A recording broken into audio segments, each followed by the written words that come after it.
Welcome to RAIN, the Real Estate Investor Growth Network with your hostess, Jen Josie. Join like-minded real estate investors and accelerate your business towards greatness. You will hear step-by-step strategies for success, interviews with real estate rock stars, and we will dig deep into past projects where we bear it all, including the good, the bad, and some just plain ugly. So get excited. Here's the bestower of badassery herself, the real Jen Josie. Listener discretion is advised.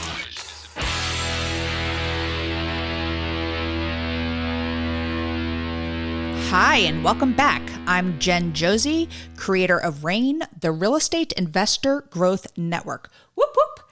Today's episode is short and sweet, where I lay down some serious content with step-by-step strategies for success.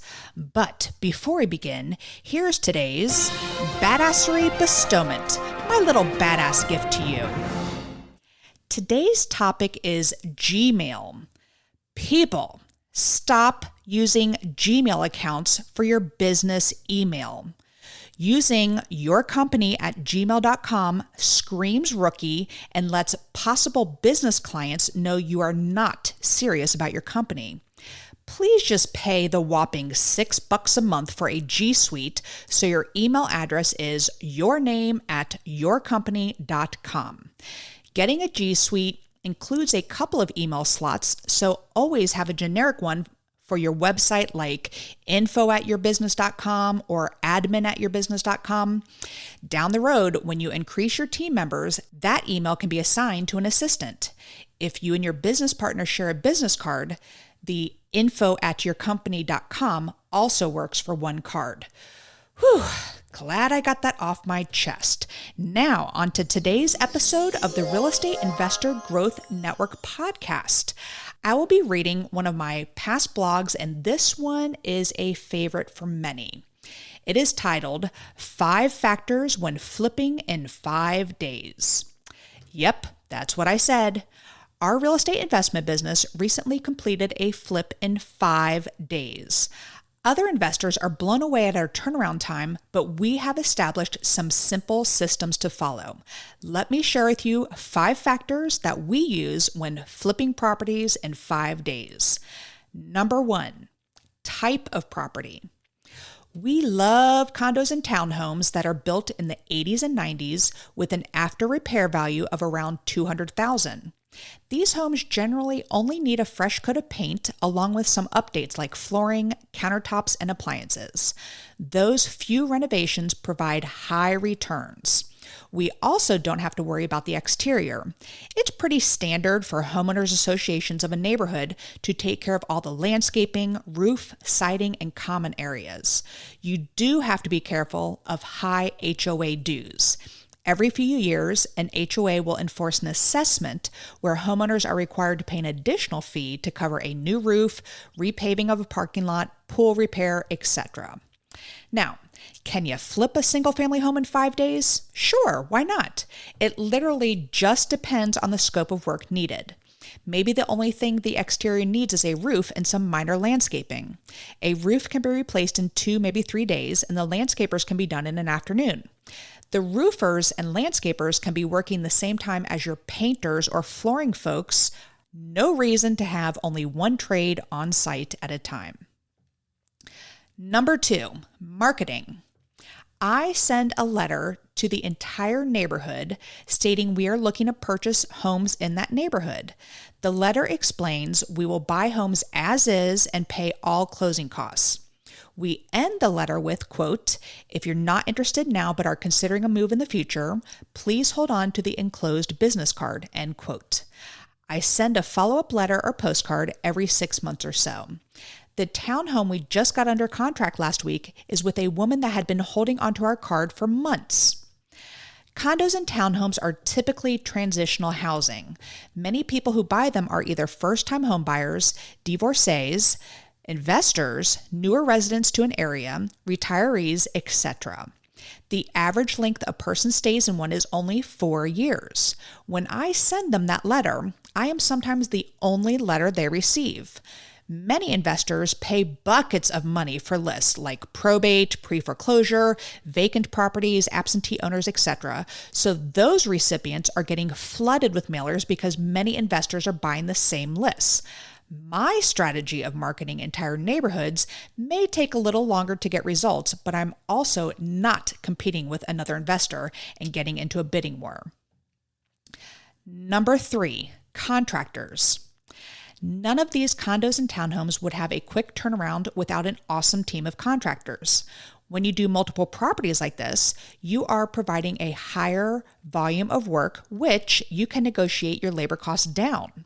Those contractors also become loyal to your business because of the consistent job opportunities. When you work with the same team of contractors over and over again, you do not waste time collecting bids because you know exactly what each contractor charges per square foot. For example, if you have a 1,200 square foot townhouse and your painter charges $2.25 a square foot, including the trim, I know I'm paying them $2,700. Of course, there are times when you need popcorn ceiling scraped or wallpaper removed, so you simply budget a little more than normal. Early on, I learned that contractors do better when they know the schedule for all trades. On every project of this type, I print off a calendar for the week so they know who's working each day. My painter loves to go before flooring because that saves him time in taping down floor coverings. He can see that the flooring is going in on a certain day, so he knows to be out before then. The flooring guys can see that the countertops are going in on one day, so they know to do the kitchen and bathrooms opposite those times. When your project is organized and you know your contractor, the project manages itself. Once we close on a property, our contractors are typically starting within the hour. The only time we spend on site is when we do the initial evaluation, put a lockbox on the door, and then go in to take photos of the finished work prior to listing it. Number 4, tighter profit margins. A quick flip like this will most likely provide a smaller return of investment compared to other projects. Many other investors poo-poo this idea, but we have incorporated some protections to make sure we always come out in the green. Investors will get hung up on the percentage of earnings as opposed to just the profit number. First of all, time is money, and when you can make $10,000 profit in 7 to 10 days, I will take that all day long. Second, and most importantly, do your due diligence. Always get an inspection if you can gain access prior to closing. When you get the property under contract, if the inspector comes back with a large ticket item, you have every right to renegotiate the offer price. Chances are the homeowner is aware of the situation, so there won't be too much backlash. A large ticket item we missed a few times was windows. When you have an inspector in there and they uncover that 4 of the 12 windows don't open, that's a $350 price tag per window. You can go back to the homeowner prior to closing and tell them you need to lower the offer price by $1,400, and since they live there, they kind of know this is coming. If you are purchasing a property from a wholesaler, there are times you may not be able to get an inspection prior to closing. In this case, it's important to include a larger contingency for any of those big ticket items that would suck all the profits out of your deal. Number 5, financing. Smaller projects like these require less money but more lenders. If you do 2 or 3 of these a month, you must grow your list of lenders. We typically use the same hard money lender for first position, but are always looking for new private money lenders for second position, also known as gap funding. Depending on the amount borrowed in first position, that second position can be as small as $20,000. There are a lot more private money lenders new to investing that actually prefer that loan amount. A seasoned private money lender may also request something like a 3-month guarantee if they see your timeline is so short. It makes it worthwhile for them to lend on such a quick project if they know they will receive a minimum of 3 months interest despite closing in just 6 weeks.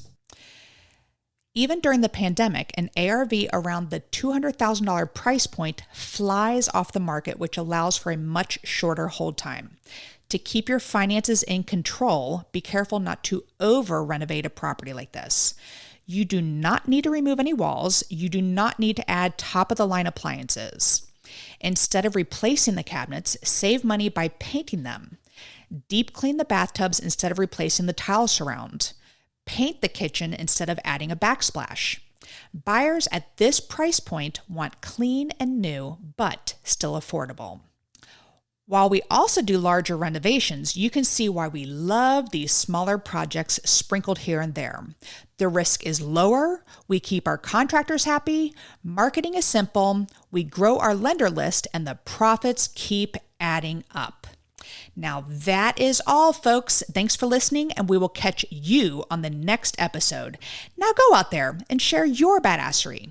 And don't forget, make it a great day. Take care. Bye-bye. Whoop, whoop. Thank you for listening to RAIN, the Real Estate Investor Growth Network. Be sure to subscribe on your favorite podcasting platform so you never miss an episode. If you need more badassery, you can follow Jen Josie by visiting therealjenjosie.com or become a member of RAIN by registering on rainmastermind.com.